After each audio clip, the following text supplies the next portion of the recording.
کب سے ہم غیروں کے غلام ہوئے؟ چوپڑی روٹی کھانے کا نام آزادی نہیں ہے بھائیو، چوپڑی روٹی کھانے کا نام آزادی نہیں ہے۔ اس ایک اللہ کے سامنے جو جھک گیا وہ آزاد ہوگا، جو لا کہا وہ لا ہوا، وہ لا بھی اس میں لا ہوا، جز لا ہوا، کل لا ہوا، پھر کیا ہوا؟ اللہ ہوا۔ تو ایسے اللہ کو ماننے والے ہیں۔ ہمیں بھکاری بنانا چاہتے ہیں؟ ہم اللہ کے بھکاری ہیں، ہم اللہ کے فقیر ہیں، اس کے در پہ کے فقیر ہیں۔ میرے نبی کی زندگی میرے لیے نمونہ ہے۔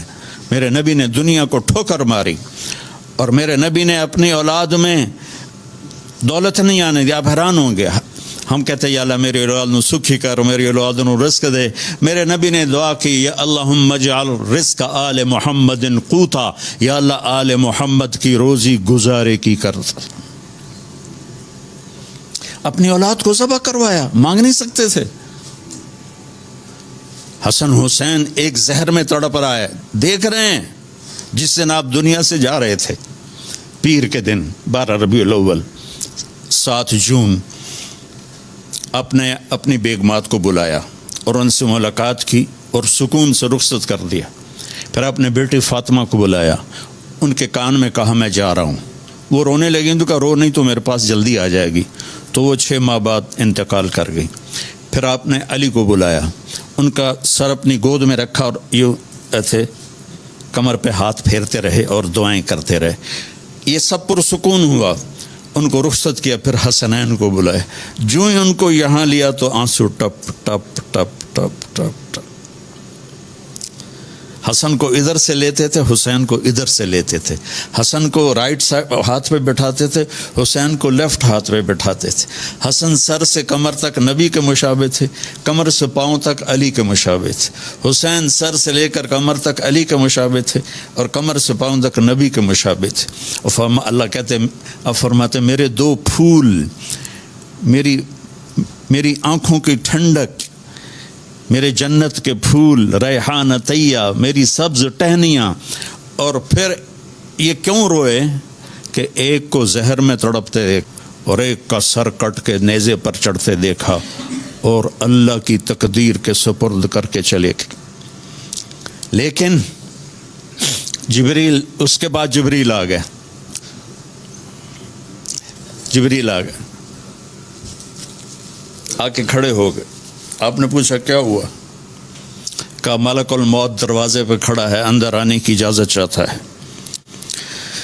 جس دربار میں موت پوچھ کے جائے تو کیا دربار ہوگا؟ آپ نے کہا آ جائے۔ ملک الموت آیا تو کہنے لگا السلام علیکہ یا رسول اللہ۔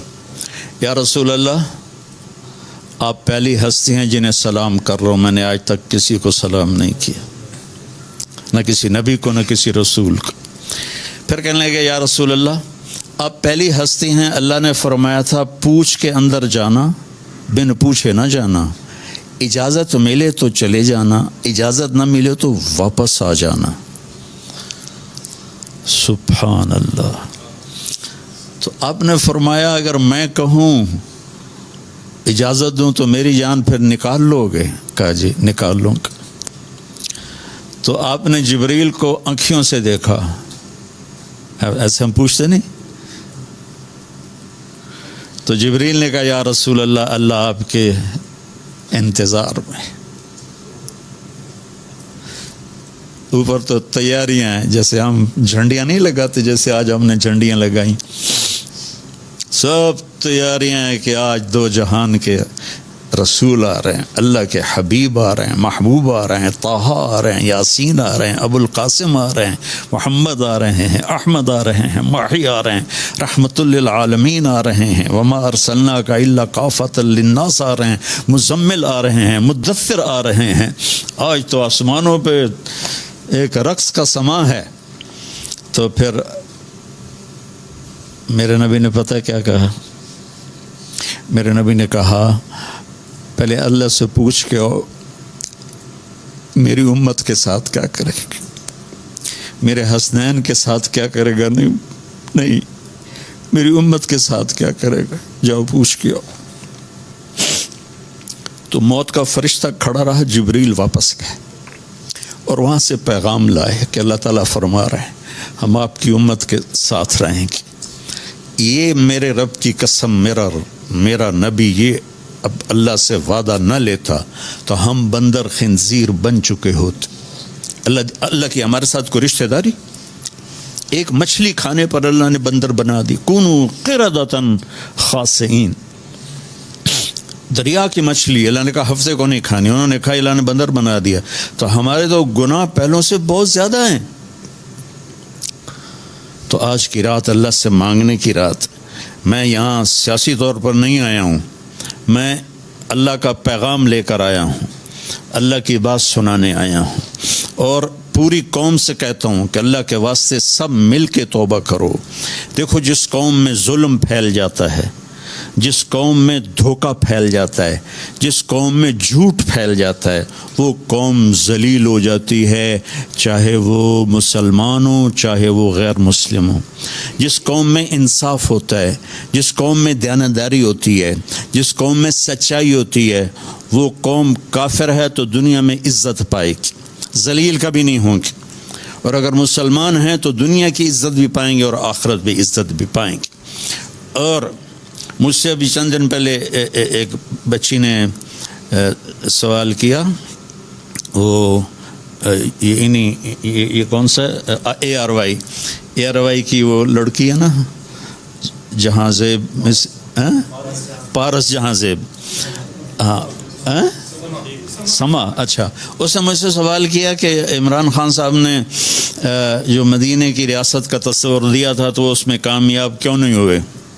میں نے کہا ریاست مدینہ کوئی بلڈنگ تھی جو انہوں نے بنانی تھی تو وہ بن نہیں سکی اور 2 منزلہ رہ کے کام مک گیا. میں کہا وہ تو ہم نے بنانی تھی. جھوٹا جھوٹ چھوڑتا، زانی زنا چھوڑتا، شرابی شراب چھوڑتا، ڈاکو ڈاکہ چھوڑتا، اور ظالم ظلم چھوڑتا، اور برائی کرنے والا برائی چھوڑتا، اور بددیانتی کرنے والا بددیانتی چھوڑتا. ریاست مدینہ تو ہم نے بنانی تھی، اس نے تو تصور دیا. اور پہلا شخص ہے جس نے یہ تصور دیا کہ ہم مدینے کی طرف لوٹنا چاہتے ہیں. لوٹ پیچھے کی طرف ہے گردش ایام، تو ہم پیچھے کی طرف لوٹنا چاہتے ہیں. ہمیں نبی کا دامن پکڑے بغیر عزت مل ہی نہیں سکتی. ساری دنیا کے اولیاء کرام وہ کابینہ بن جائیں اور سارے دنیا کے بڑے بڑے اولیاء صدر وزیر اعظم بن جائیں اور میری قوم جھوٹ پہ ہو اور بددیانتی پہ ہو اور ظلم پہ ہو اور رشوت پہ ہو اور زنا پہ ہو اور شراب پہ ہو اور جوئے پہ ہو اور ماں باپ کی نافرمانی پر ہو اور حقوق مارنے پر ہو، تو اللہ کی قسم یہ بھی ہمارے حالات نہیں بدل سکتے. اللہ تعالیٰ، میں نے ایک آیت پڑھی تھی خطبے میں کہ اللہ تعالیٰ نے کہا کہ تمہیں ایک بستی کا حال سناتا ہوں. میں یہاں ترجمہ کر دیتا ہوں. اللہ تعالیٰ کہہ رہا ہے کہ میں تمہیں پاکستان کا حال سناتا ہوں. ضرب اللہ مثلا قریۃ، میں تمہیں پاکستان کا حال سناتا ہوں. کانت آمنۃ مطمئنہ، وہ بڑی تیزی سے اٹھ رہے تھے، بڑے امن میں تھے، بڑے اطمینان میں تھے. یاتیھا رزقھا رغدا من کل مکان، میں نے ان کے لیے رزق آسان کر دیا تھا. وہ زمین خزانے اگلتی تھی، آسمان پانی برساتا تھا. فکفرت بانعم اللہ، پھر وہ میرے آگے جھکنے کی بجائے شیطان کے ساتھی بن کے، اور انہوں نے غلط راہوں کو اختیار کیا، جھوٹ دھوک. مطلب یہاں بددیانتی کرنا کوئی جرم نہیں رہ گیا.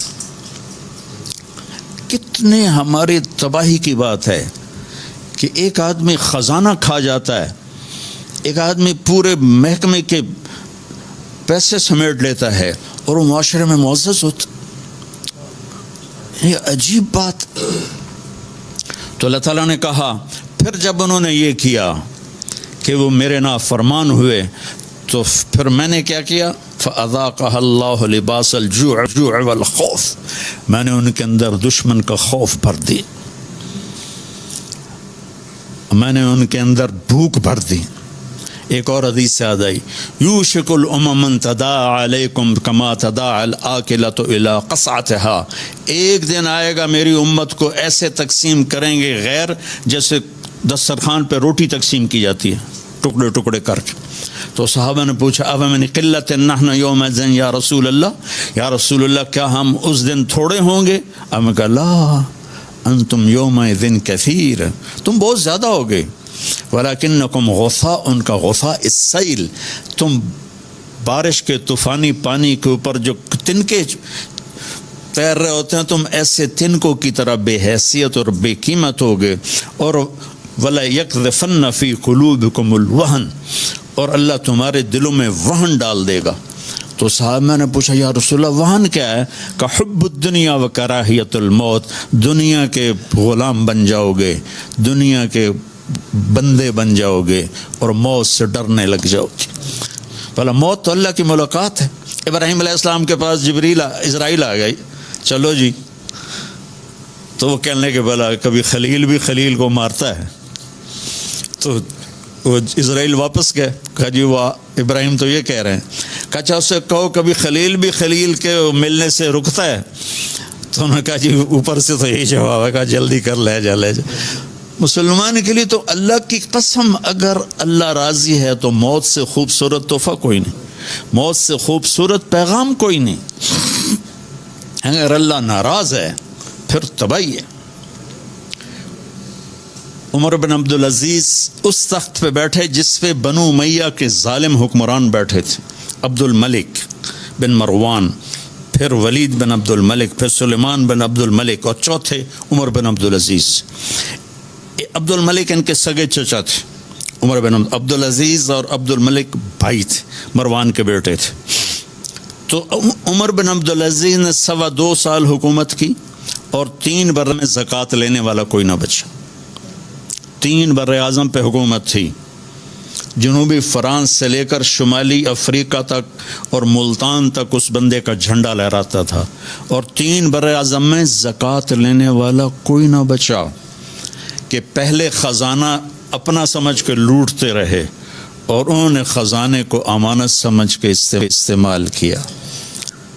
تو وہ انہوں نے بلایا شام کے قاضی رجا کو، کہنے لگے دیکھو عبد الملک میرے چچا مرا تھا تو میں اس کی قبر میں اترا تھا تو اس کے چہرے کا رنگ کالا سیاہ ہو گیا تھا، اور اس کا چہرہ قبلے سے یوں ہو گیا تھا، اور عبد الملک کی یہ جگہ سرخ تھی سیب کی طرح۔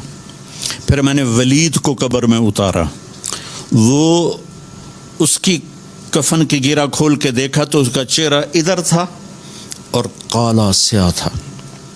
پھر میں نے سلیمان کو قبر میں اتارا تو اس کے چہرے کو دیکھا تو کالا سیاہ تھا اور قبلے سے ہٹا ہوا تھا، بلکہ سلیمان کی ڈیڈ باڈی جب قبر کے قریب گئی، ہم قبر میں اتارنے کے لیے کوئی رومال لاتا ہے، کوئی ادھر ادھر حرکت کرتے ہیں تو اس کی باڈی ایسے سے ہلنے لگی، تو اس کے بچوں نے کہا ہمارا ابا زندہ ہے۔ عمر بن عبدالعزیز نے فرمایا زندہ نہیں، قبر کا عذاب شروع ہو چکا ہے۔ اور یہ ان تینوں کا جرم کیا تھا؟ ظالم تھے، بددیانت تھے، قومی خزانے کو ذاتی ملک بنا لیا تھا۔ یہ کیا سمجھتے ہیں حکمران کہ یہ مزے کریں گے؟ ان سب کے ہاتھ ایسے بندھے ہوں گے قیامت کے دن۔ یہ جتنے جج صاحبان ہیں یہ کیا سمجھتے ہیں کہ ہمیں بڑی اعلیٰ پوسٹ ملی ہوئی ہے؟ ان کے قیامت کے دن ہاتھ یہاں بندھے ہوئے ہوں گے۔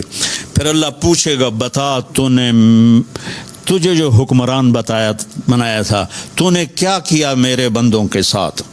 اگر وہ جواب دے سکا تو اس کے ہاتھ چھوڑ دیے جائیں گے، ورنہ انہی بندے ہاتھوں کے ساتھ جہنم میں گر جائے گا۔ اور قاضی سے اللہ پوچھے گا ہاں کیا فیصلے کیے تھے، کتنے ظلم کے فیصلے کیے تھے، کتنے عدل کے فیصلے کیے تھے۔ اگر وہ عدل کے فیصلوں میں کامیاب ہو گیا تو ہاتھ چھوڑ دیے جائیں گے اور جنت میں چلا جائے گا۔ اگر ظلم کے فیصلے کرتا مر گیا تو انہی بندے ہاتھوں کے ساتھ آگ میں چلا جائے گا۔ بھائیو آخرت بھی ہے، بھائیو صرف دنیا نہیں ہے، آخرت بھی ہے۔ ٹک حرص و ہوس کو چھوڑ میاں، مت دیس بدیس پھرے مارا، قزاق اجل کا لوٹے ہے دن رات بجا کر نکارا۔ کیا بدیا بھینسا بیل شتر، کیا گونی پلہ سر بارا، کیا گیہوں چاول موٹ مٹر، کیا آگ دھواں اور انگارا، سب ٹھاٹ پڑا رہ جائے گا جب لاد چلے گا بنجارا۔ یہ تو رہنے کی دنیا نہیں ہے۔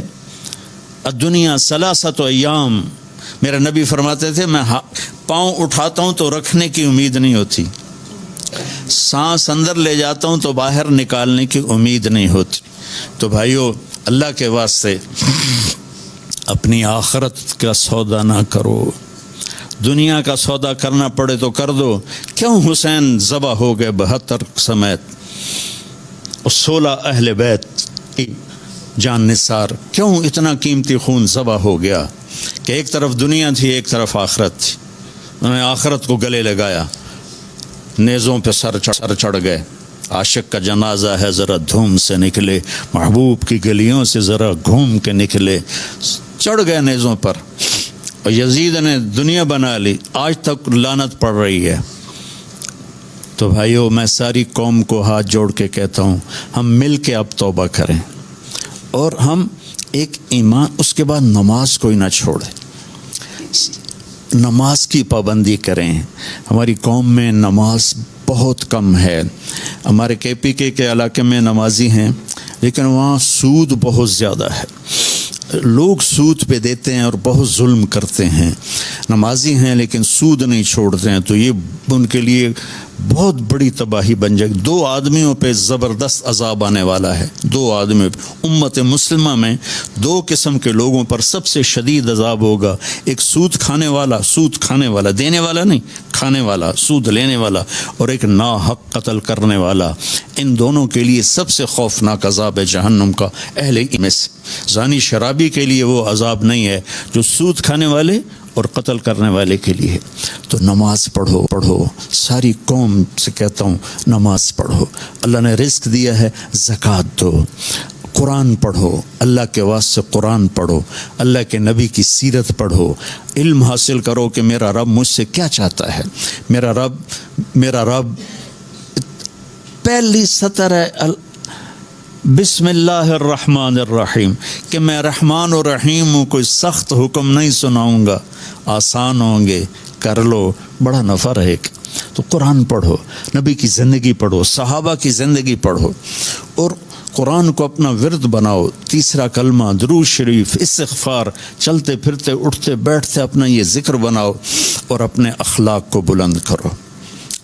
آپ سارے سیاسی لوگ بیٹھے ہیں لیکن میں نبی کی بات کروں گا، اپنی زبان کا بول میٹھا کرو۔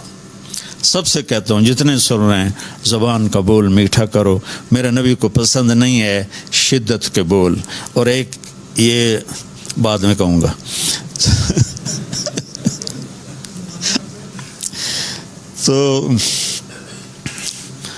تو اپنی زبان کے بول میٹھے کرو۔ میرے نبی نے فرمایا، میرے نبی سے پوچھا گیا یا رسول اللہ سب سے زیادہ جنت میں کیا چیز لے جائے گی؟ تو آپ نے فرمایا اچھے اخلاق اور تقوی سب سے زیادہ جنت میں لے جائے گی۔ اور اچھے اخلاق میں کیا بتاؤں، میرے نبی سے پوچھا گیا یا رسول اللہ اسلام کیا ہے؟ تو آپ نے کہا اطعام الطعام و طیب الکلام، کھانا کھلانا، میٹھا بول بولنا، میٹھے بول میں جادو ہے۔ یہ ہے ان من البیان لسحرا، میرے نبی کا فرمانا میٹھا بول جادو ہوتا ہے۔ پھر اس نے پوچھا یا رسول اللہ ایمان کیا ہے؟ آپ نے کہا الصبر والسماحہ، صبر کرنا اور معاف کرنا، صبر کرنا اور معاف کرنا۔ پھر کہا یا رسول اللہ سب سے اعلیٰ درجے کا اسلام کیا ہے؟ آپ نے فرمایا کسی کو تکلیف نہ پہنچانا۔ پھر پوچھا یا رسول اللہ سب سے اعلیٰ درجے کا ایمان کیا ہے؟ آپ نے کہا اچھے اخلاق اچھے کرو۔ اور آپ جتنی محنت کر رہے ہیں، جس شکل میں کر رہے ہیں، اے اللہ میں تجھے راضی کرنا چاہتا ہوں، تو پھر آپ کی شکل سیاست کی ہوگی لیکن آپ کو اجر ملے گا۔ ایک ممبر پہ بیٹھا ہوا اس لیے دعوت دے رہا ہے کہ لوگ واہ واہ کریں، تو یہ اس کی دنیا داری بن جائے گی۔ آپ سیاسی میدان میں ہیں، آپ اگر اس لیے سیاست کر رہے ہیں کہ اللہ ہمارے ملک کو آزادی دے، ہم غلامی سے نکلیں، ہماری زنجیریں ٹوٹیں، ہم نے تو آزادی دیکھی نہیں ہے، نام سنا ہوا ہے، دیکھی کوئی نہیں ہے، تو آپ اپنی قوم کو آزاد کروائیں اور اللہ کو راضی کریں کہ یا اللہ میں تجھے راضی کرنے کے لیے کر رہا تھا۔ تو اللہ کی قسم آپ کی سیاست بھی عبادت بن جائے گی، اللہ کی رضا کے لیے کیا ہوا عمل نیکی بن کے آسمانوں تک چلا جاتا ہے۔ تو تو یہ جو تبلیغ کا مبارک کام ہو رہا ہے، اس میں میرے 50 سال گزر گئے میرے اس کام میں. اس میں ان چیزوں کو سیکھنے کی محنت ہو رہی ہے. آپ سارے پی ٹی آئی والے 3 دن تبلیغ میں لگاؤ، آپ کو بہت فائدہ ہوگا. خان صاحب کو بھی لے جاؤ. تو